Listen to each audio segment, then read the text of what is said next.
ఉండు అవరాజు గారు ఎవరో కొడుకు అవ కొడుకు అయ్యే కొడుకురా ఇద్దరు కొడుకు పొత్తుల పొరాలు అయితే కూడా లేదు ఓరే తమ్ముడా బెదిరాజా నా తమ్ముడు బెదిరాజా నా తమ్ముడు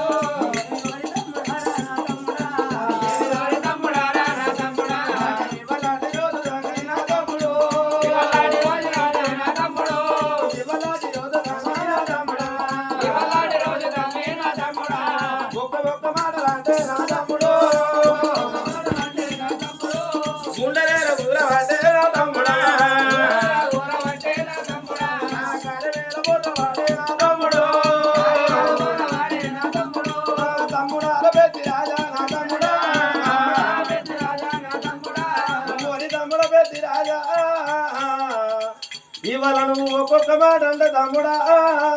మా గుండెలు అవుదిపోతున్నాయి నీకు ఎవరు చెప్పిన బుద్ధి తమ్మినా తమ్ముడు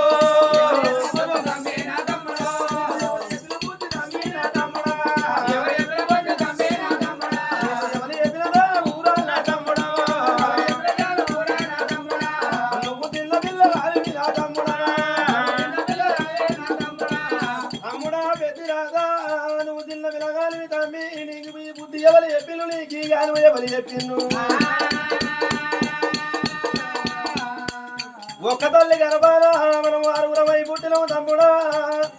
5 ఏళ్ళు 5 వనంగా ఒక తీరు లేవు అందరి రాత తమ్ముడా ఒక తీరు ఉండబోదు పిల్లలే రాని ఎందుకు బాధపడుతున్నావు తమ్మి మనకు దొరకొండ బద్దం లోపల తమ్ముడా ఎక్కి చూత ఎండి మేడలు దిగి చూత బయట మేడలు లాలి మేడలు లక్క మేడలు కుదిరించి కట్టిన కుమ్మరి వాడలు చాలు పోతి కట్టిన సౌదరి మేడలు ఉన్నాయి మేడ లోపల తమ్ముడా మిద్దల లోపల తమ్ముడా ఎనకటి రాత ఎత్త ఉన్నంట చూసినవా ఈనాటికైనా ఆనాటికైనా తమ్ముడా పుణ్యముతోటి పురుషుడు అంటాడు తమ్మి మరి సూచనవా ఈనాటికైనా ఆనాటికైనా భాగ్యతోటి వనంగా భర్తలు అంటారయ్యా చేసిన ధర్మంతోటి పిల్లగాళ్ళు అంటారు తమ్మి ఏ జన్మల పాపమో ఏ జన్మల పుణ్యమో నీ కడుపుల సంతాన పను లేకపోతే మా మీద ఏరవాడి నువ్వు తవ్వ పట్టుకొని పోతానంటున్నావా నీకు పిల్లగాళ్ళు లేకున్న తమ్ముడా నీ ముఖం ఎంత దక్కనుంది తమ్ముడా నీ ముఖం ఎంత ఆనందంగా ఉన్నది నీకు పిల్లగాళ్ళు లేకపోతే నా తమ్ముడా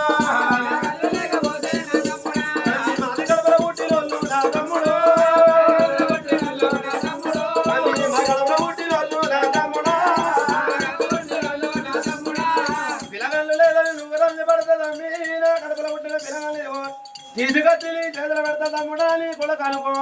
నీ కొడుకుని నీ గౌరంగా అనుకోరా నా గర్భస్థంలో పుట్టిన కొడుకు కలింగరాజు నీ చేతులు పెడతానా నా కొడుకు అయితే నీ కొడుకు అయితే మా కళ్ళము కూడా నువ్వు ఉన్నట్టు ఉంటే ఈ తనమున్న భర్తము లోపల కాలివాడు బలవాడు ఇటుడు ఎత్తుడు తుల్లి రుద్వాని ఇదివరకు మమ్మల్ని ఒక్క మాట అనగబాయే తమ్మి రాజు పెద్దిరాజు వస్తుందంటే తోమంటి పోతే వాడు ఎంత పెద్ద మీసాలు పెట్టుకొని వచ్చిన కానీ నీ పేరు చెబితే అక్కడ ఆగేవాళ్ళు ఇయ్యల పొలవు లేదా నువ్వు బయటకు వెళ్ళిపోతే ఎవరో వచ్చవనంగా ఆగవులేని మన పట్టమంతా ఆమైపోతుంది కావచ్చు తమ్మి అద్దురా అందుకే అంటారు ఊరేలే రాజు ఉత్తముడైతే ఊరంతా పాలు పొంగినట్టు ఊరేలే రాజు